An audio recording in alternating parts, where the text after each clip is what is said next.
Take one. That's all we're ever gonna need is one take. Shut up. Hey everybody, welcome back to the second episode of Tia Talks. But this time with me, I have my partner in crime, Generosity. How you doing? What's good, everybody? I'm glad to be here. Glad Thanks for to having me on the show. Oh, anytime. You know? Anytime, Gina. We have a lot to talk about. Of course, Game of Thrones aired yesterday, Sunday, May 22nd. And what was this episode? The Door? The Door. The Door. Hold the door! Hold the door! Hold the door. Hold that. Absolutely.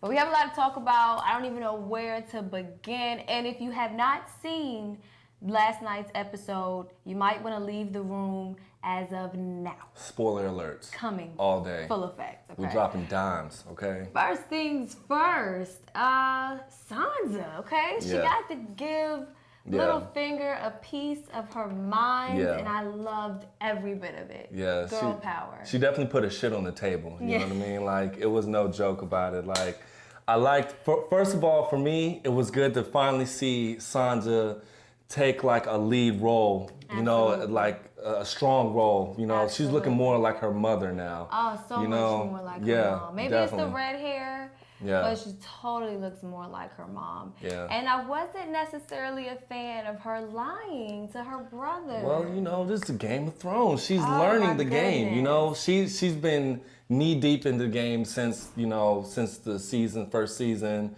And to see her character kind of like mature. So this is her protecting herself? Yes, okay. yes. She's setting up. She's setting up for, how should I say, me personally, I'm just going to throw it out there. I think that Sansa is going to end up taking over Winterfell. Yeah, she's going to take the North. The North. And you know, we'll get to Jon Snow. We'll get to him. I mean, it's her brother. I wish she didn't lie, because we all love Jon Snow. I don't know, maybe it's just the hair. Yeah. But I love him, and I didn't think she had to lie to him. Yeah. But, you know, you do what you gotta do, I guess. And I apologize. I digress a lot. But, you know, Littlefinger pretty much, if you saw episode 4, then you would know that Littlefinger is pretty much setting up to kind of like back Sansa in the North. But what is his motive really, though? Do we know? It's like when you think he's helping, he isn't. He only helps himself. So yeah, exactly. At the end of the day, we know whatever he's doing isn't the best for Sansa. I'm gonna tell you what he's gonna end up doing. He's gonna end up getting himself killed. Okay, I'm telling you right now. He didn't slithered his way along for the whole show. You know, I think by the time it gets to the end, I think that he's going to end up getting murked off, and I couldn't be happier. I could see. I could not be happier. He's done enough. Yeah. And how could we forget, moving on, Arya. Arya had a nice chunk of the episode, of last night's episode. She did. And pretty much, she's got her second chance. She was blind, but now she can see. Hallelujah! You know? So now she's trying to do things right. Now she has a second chance, and she has to kill an actress by the name of Lady Crane. Yeah. But do you think she's gonna go through with it? Look, man, if it was me, I wouldn't have gone through with it. I'm sure everybody saw her rack that night. You know, hey, this is Game of Thrones, so we know how they work already. They like to show everything. So I was like, don't do it. You know, don't do it. Spare her. We need to see just for this scene. And I honestly want to see her another episode. Why not? You know? I think your episodes for Lady Crane are going to be really limited. They're going to be real short. They're going to be really short. But she has to pretty much shed her identity. She has to shed being a Stark, which is a big part of her development as a teen now, a young teen. Yeah. Do you think she's going to be able to shed her identity? I think that's kind of hard to say, because, you know, she's been isolated from the Starks since the first season. You know, she's been by herself for a long time, so she's been on her own character arc, and it's going to be interesting to see like what she's going to do when she finds out that not only is Sansa still alive, not only is Jon Snow still alive, but now He's not bound to the Night's Watch anymore, and Sansa's got an army behind her. Do you think that the reason why she's so willing to give up her identity as of right now is because she doesn't know she has family out there? Is that what you think? You think it'll change maybe if she finds out Sansa and Jon and everybody are still alive, still doing all right? I definitely think that it could be subject to change because, you know, how do I say this? She's been fueled by revenge for so many seasons. And, you know, her first time having the repercussion of going blind, it kind of just like, chill out with that. You don't get to do what you want to do. You know what I mean? And I feel like she's going to end up, you kind of saw a softer side of her this episode because she doesn't even want to kill the actor in the show. Not for no reason. Not She's for any, asking, just exactly. What is she doing? What exactly. does she do? Who wants her dead? Yeah. You know, she doesn't really seem like the best assassin. I don't think so either. Not the best contracted killer. You don't go asking questions when you're a contracted killer. Like, that just doesn't work. I mean, granted, this is her first time being in this type of position. I mean, she got a couple kills under her belt before, but like I said, now she's pretty much had that revenge beat out of her, quite literally. And I don't know. She, at the very core of Arya, I see a rebel. You know, she's never been the one to go with the grain. Never. She's always gone against the grain. Yeah. And I think the same is going to hold true in this instance. Like, she's gonna end up, you know, breaking off some way or another. Hopefully, she doesn't go blind this time. Hopefully, messing with the many-faced God. Yeah, you know, he's not one to mess with. No, he really ain't playing. And now, someone else, another Stark, who had a very, very big and important role in this episode is Bran. Yeah. Bran. And who would have thought, you know, he's been through so much so early with losing, you know, the use of his legs. Yeah. Like, he's a huge part. We finally learned about the origin of the White Walkers. Yeah. We learned that the children of the forest actually created the White Walkers as defense against the humans. Yeah. Yeah. And I guess, you know, things just took a turn for the worse. They created a monster. You know, and now they need us. Yeah. To help them out of How this. ironic. How ironic. Yeah. It always comes back and like I want to take a quick moment of silence for Bran's direwolf. All right, thank you for that. Yeah. Absolutely. I was very sad to see another direwolf go. Yep. And so that leaves what? Snows? That's it? Ghost. I think Ghost is the only one. The only one. Now, I do know that Arya's wolf was Ran released. away. So he's out there somewhere. He's out there somewhere. We just don't know where. And I wonder if that has any type of symbolism as well. Like if there's some type of symbolism to like the wolves, you know, being alive, and does that mean that, you know, Bran's time is coming to an end as well? I mean, you know, technically Sansa got hers taken and killed, you know, but and she's still here. She's still here. So I don't know, maybe not, but it hurt me so bad to see that dog just like. No, what hurt me they was also stabbing the mess was out of him. Hodor. So for those who are with us right now, you know that Hodor. We found out why he can't speak after so much. You know, speculating, we finally know that Bran, which is ironic because he was the one asking what happened to Hodor. Bran is the one who's responsible for him actually not being able to talk. Yep. And I thought that was just very unique, the way the writers and the directors were able to pull that together. That was very unique. I'm not going to lie. At first, I was kind of confused as to why they were, you know, bringing in this setting that they were in that little vision that he was having. Winterfell. Because I mean, he had already been there. In the previous episode, you know, you're looking at Ned Stark as a young man. Yeah. And he was in that last night's episode too. It was a little boy, wasn't it? Little boy. But you saw Ned Stark as a young man running into the tower, which I assumed was his sister giving birth. That's what I thought too. That's and just me, and I think everybody else. Oh my God. I think that we're gonna see the origin story of Jon Snow. I know. So you guys don't understand how much this man right here wants to see who's Jon Snow's mama. He wants to get who's his pappy? Jon Snow on Maury immediately. Exactly. Like, who is the daddy? Like, he wants to know. Spoiler alert, if anybody has been keeping up with this, if you get into speculation, I think that he's a Targaryen. I think he's a Targaryen. For all my book readers who are fans of reading the Game of Thrones book, then you know why he says that. But for those who have not, we're not going to spoil it for them. But I did think it was very interesting to see Hodor take that L. He's gone.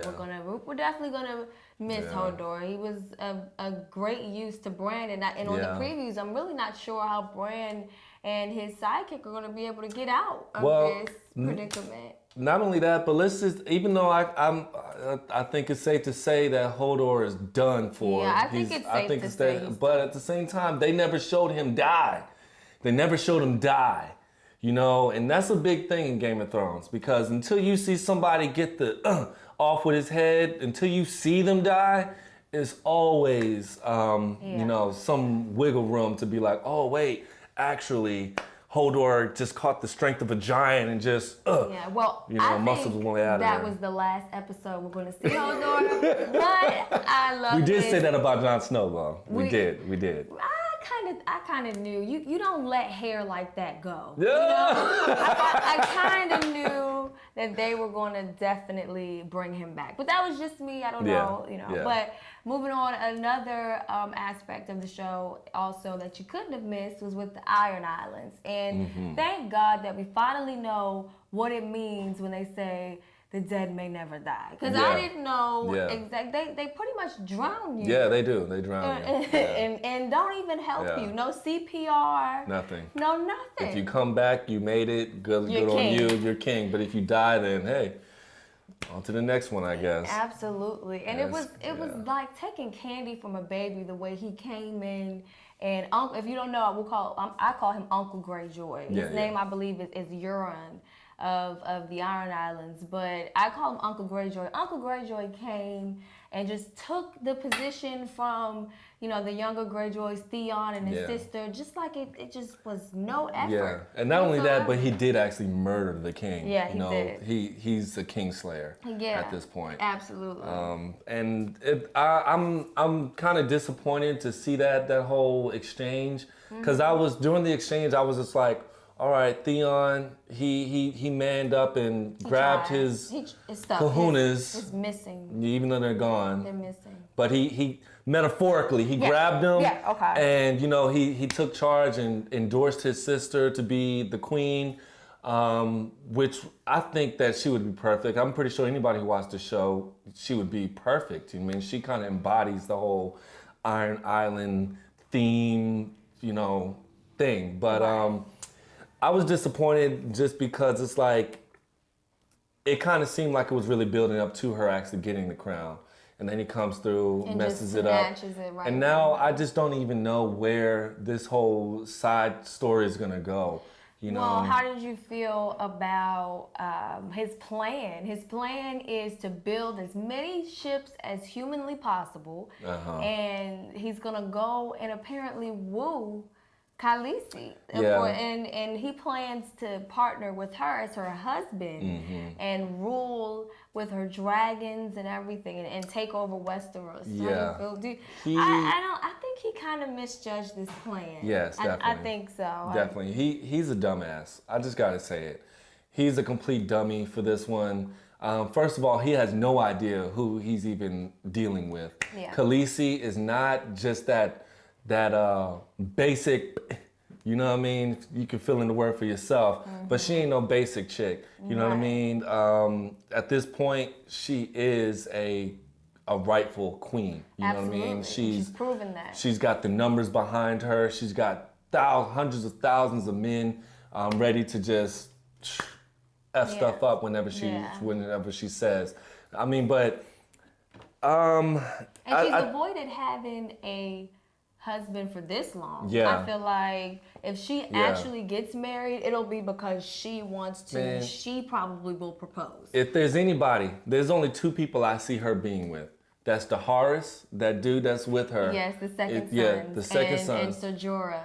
Well, Ser Jorah, he's out of the picture. I ain't worried about him. We don't know that. Well, he's gonna try to find his little cure, but he's never gonna marry her. He's not gonna become king. He's in love with her. He's in love with her, but she ain't in love with him. If she felt like if she was in love with him, she would have said it. You know what I mean? She was with Dahara standing right there. Yeah. No, and how awkward was that scene? Can we that talk was about awkward, that? yeah.